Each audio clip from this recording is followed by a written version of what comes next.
Walang outbreak ng walking pneumonia sa bansa ayon kay Health Secretary Ted Herbosa.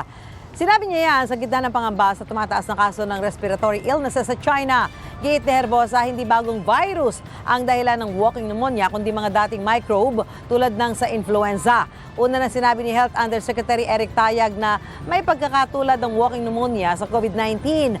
Mas mabilis din daw itong kumalat sa pamamagitan ng close contact kahit wala pang naranasang sintomas.